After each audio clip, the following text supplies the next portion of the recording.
What's up, guys? I'm Dave Dunsire, Sweetwater Sales Engineer, here today with Jason Richardson and All That Remains. Jason, welcome. Hi. It's a pleasure to have you. Thanks. Super excited to talk about your rig. Take us through your signature guitar a little bit, and you're using a 6-string on this tour. Yes, I typically play 7s, but for my solo stuff. But obviously, I haven't written anything with All That Remains yet, so everything's 6-string, and I have one, so I might as well play it. Helps promote it, and people can actually see me playing it out there. This is the Rorschach Red finish. I honestly don't know as much about my guitars as I should, admittedly, which I think is funny. It's got Music Man pickups in there. They're the only, or my guitar is the only one that these pickups are in. So I don't think they can be bought on their own. Like, you just have to get my guitar. The best thing in my opinion about my guitar is the pickup switching, because I kind of like eliminated a motion to activate the coil tap. Mm-hmm. So right now, because both knobs are pushed, this is a preamp boost variable from 10 to 20 dB, and then this is how you activate the coil tap. So right now with this down, the bridge, when it's down, is just the whole bottom humbucker, then the whole top humbucker, and then when you go to the middle, it immediately goes to coil split. Okay. You don't have to do an extra motion, so it gets that really bright, like really kind of like twangy, kind of clean sound that you would expect from like a Strat or something like that. So with the way that the coil split works, when this is up, now it essentially like turns into like a full-blown single coil mode. So now I think it's only the bottom humbucker when the switch is down, and then only the top humbucker. So it like deactivates a couple coils, so it gives it more of a true kind of Strat kind of sound. And then when it's back down, then it goes back to humbucking mode. But there's no way to activate all of the coils at the same time, because I don't like the way that sounds. And the only time I would ever use it to begin with was just because when I was playing the JPs, you would have to push that knob to activate the coil tap sound that I want for clean. So when it came time to do my signature model, I was like, let's eliminate that motion so that way I can just go right to it and I don't have to do an extra step in order to activate that sound. Right. So that's why we decided to do that, just always coil split in the middle position with the pickup. Okay. So a lot of the design of your signature was kind of centered around performance, like, because a lot of your music is super technical, and so you have to be able to make those changes super fast. Is that what you would agree with? Yes. Mm-hmm. Exactly. And not only that, but you also have a new Sterling version, of your guitar, yes, which comes in a couple different colors. Mm-hmm. Yeah, we finally dropped I think the 6-string variant has been out for a little bit now. Launched with just the 7 initially, but now there is a red one and a purple one out too, and they look great. They're sick. Fantastic. Kind of getting into like what kind of string sets you're using and picks on this tour. Like, what are you using for this one? So I've kind of gotten a little lax with string. Like, it's always Ernie ball for sure, but I'm to the point now where I don't really like, if I don't have a preferential difference between like Paradigm, Cobalt, or regular. Like, they're all sick. Okay. So it doesn't really matter to me anymore. So this is a Paradigm 11 gauge. Okay. I usually only know the top and the bottom strings, so I just say 11 to 48. I think it's 11 to 48 on here.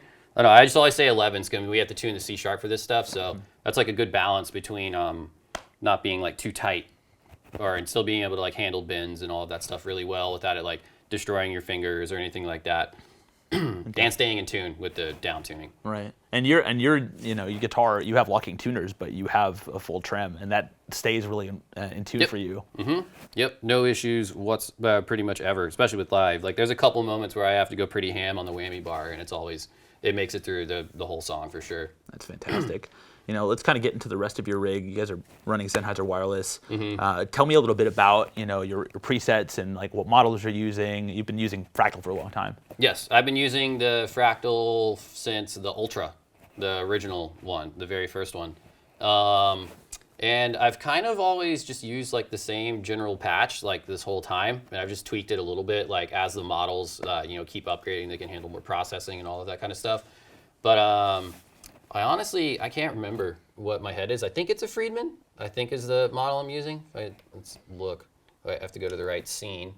If I go to rhythm, layout, and then over to the amp, edit, and yep, Friedman. I was right. Friedman HBE V2 is what I'm using for my rhythm sound.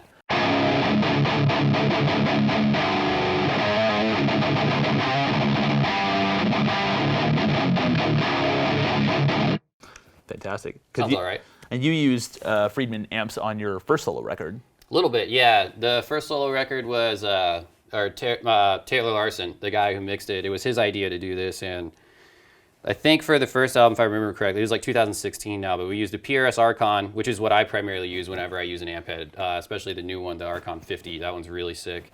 But on the original one, obviously that amp head wasn't out yet, so we used that, and then we used a small box, I think the Friedman small box. Interesting. And we did 3 layers, essentially, for the rhythm tone. It was like the Archon, and then a more distorted Friedman, and then a less distorted Friedman.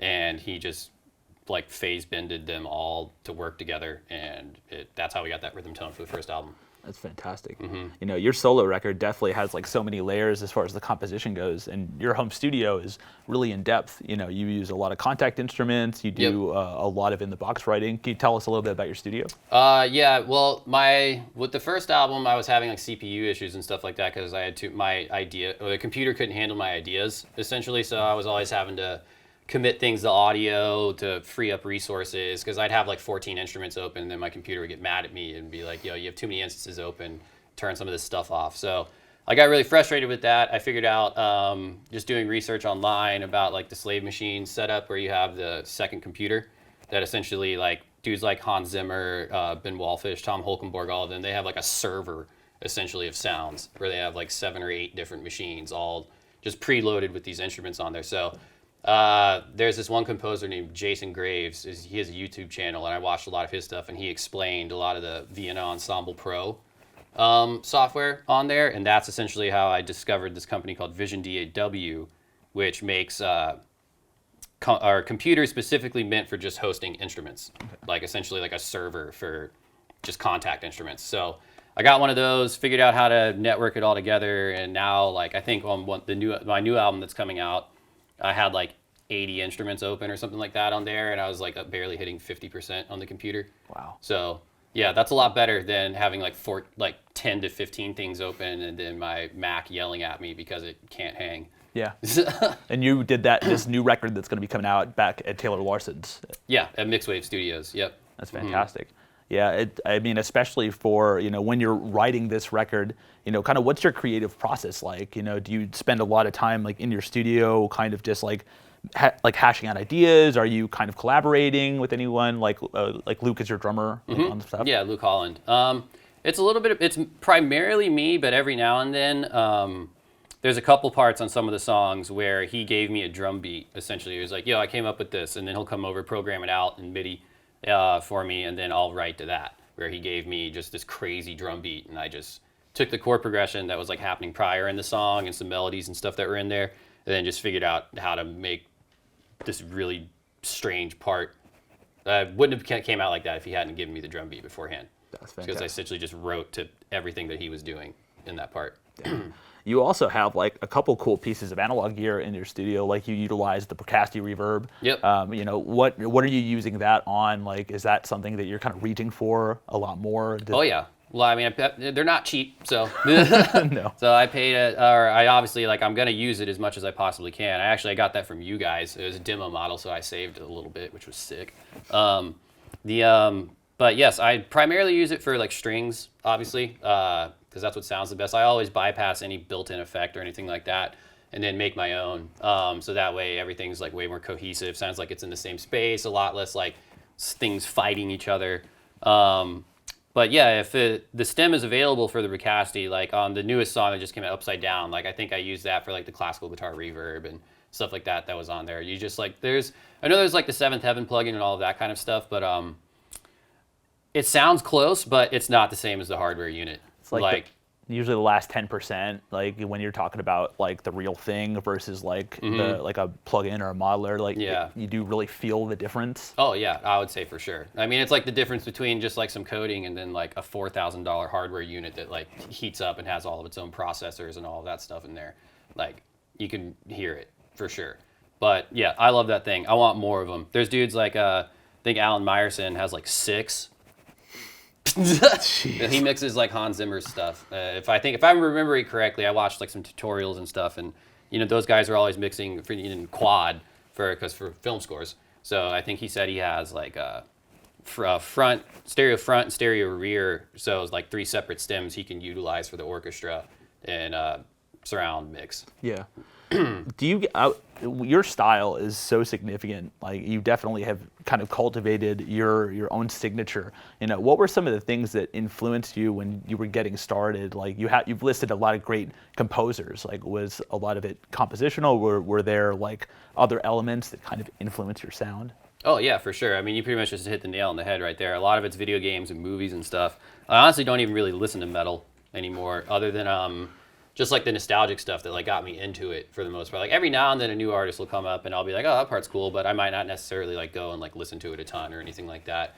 I feel like listening to stuff like outside of your niche like helps keep you sound more original and not like everything else that's just coming out. But yeah, a lot of it are like the composers I mentioned earlier. Like I'd rather listen to like the Lion King soundtrack than like some breakdown band that just came out. Totally. It was like Koji Kondo was like a big guy for you. Like Koji Kondo. I recognize the name. I don't know what he's done though. He did all the Zelda soundtracks. Oh, then yes, of course. Yeah. Yeah. Or like I hope I'm saying this right now. Like Nobuo Uematsu, the guy who does all the Final Fantasy stuff. Like that stuff's insane too. Like anything in that realm is like what I love listening to. Or like Katy Perry or Taylor Swift. Yeah. Not even gonna lie. I'd rather listen to that than metal. Yeah. Well, there's a ton of metal artists who don't really listen a lot to metal, but really dive into like different, you know, pop or EDM. And it does seem like the writing is a little bit more refreshing when you step outside your genre and focus on things that are a little bit more unique. Yep. That's super cool. You know, I would say especially like what's cool about, you know, your signature guitar and your playing technique is everything seems to be super, super tight and very focused. Like you've kind of like developed, you know, not only that sound between like your Fractal and your guitar, you know, what helps you like stay consistent live? Like what's your like rehearsal schedule like? You're warming up for shows? I probably play a lot less than anyone thinks. For tour, at least, well, obviously you have to get your chops back up, more so endurance-wise, especially with All That Remains, because a lot of it is like just relentless right-hand stuff. Like the Weak-Willed, for example, is like.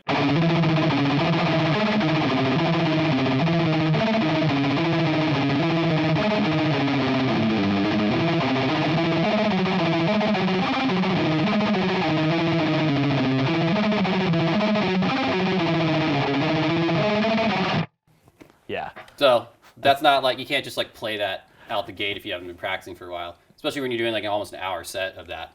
That's so a lot of form too. Yeah, well, you try to do it from your wrist at least.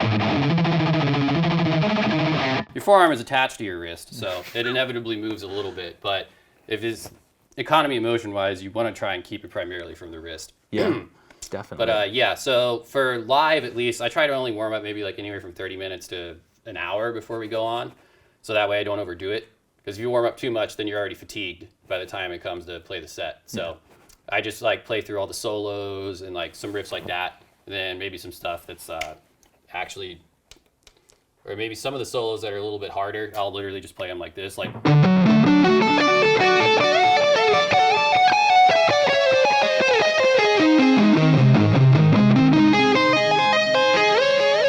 Like a few times. Yeah. Like a few times over and over again, as opposed to it being like, but it's actually this speed, like. And